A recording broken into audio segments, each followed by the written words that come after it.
Okay. Who are some of the wrestlers, maybe current day would be better, but some of the guys from another era, that people should study, and why should they study these people? Well, we can't go too far back because there's no way to study many of the people until the mid-'70s because there was no videotape and very little film. Once again, I'm very heavy on Jerry Lawler because, God, he was a classic babyface. He was a classic heel for his time, for his region. And who else do you know that has drawn crowds to the same building in the same moderately sized southern city for the past 30 years?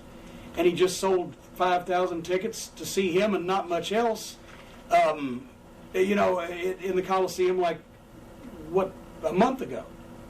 He started main eventing there in 1974. And in 1 year alone, he drew like 370-something thousand paid admissions with him on top most of the time. You got to watch Ric Flair, obviously. Now, I'm not going to talk about a lot of the newer guys because everybody's seen them and everybody studied them.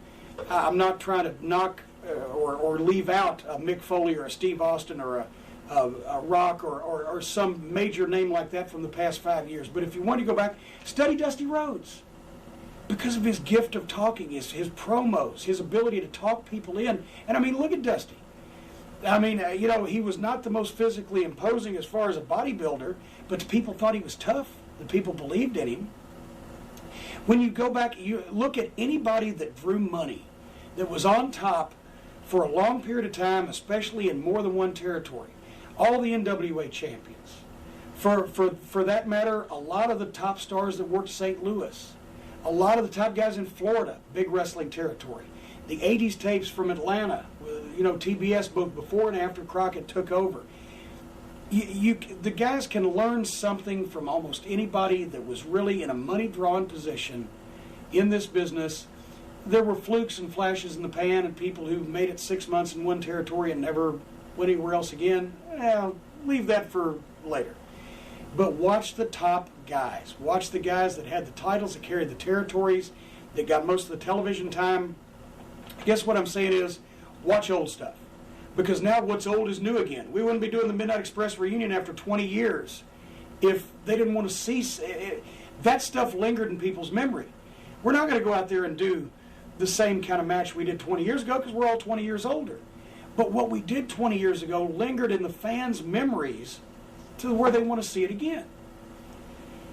If the wrestlers of today can take from the guys today and also take from the guys of 20 years ago and see maybe Dory Funk Jr. and Jack Briscoe, St. Petersburg, Bayfront Center.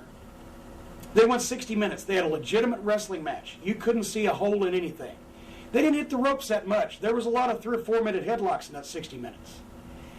Wouldn't play today. People's attention spans are shorter. They got remote controls, they got clickers, they got MTV, instant gratification, escort service. Can I have a blowjob and a pizza?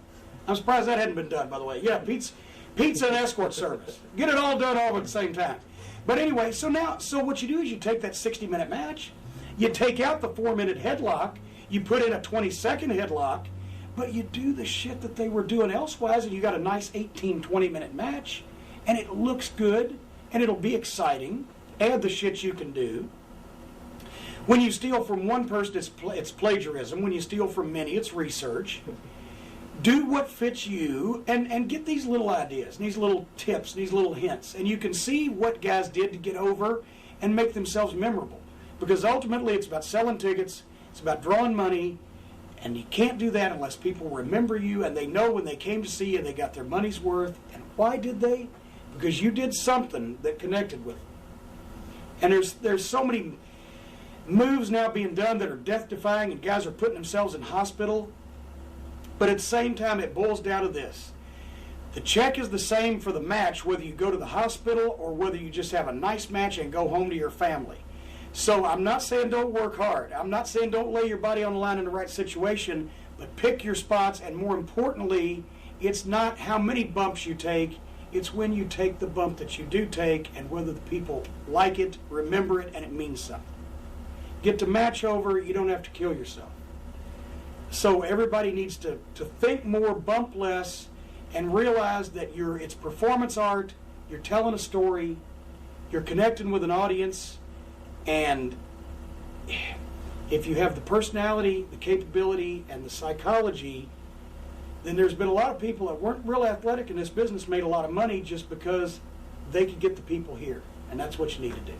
Okay, thank you very much. And with that, I take a small bow.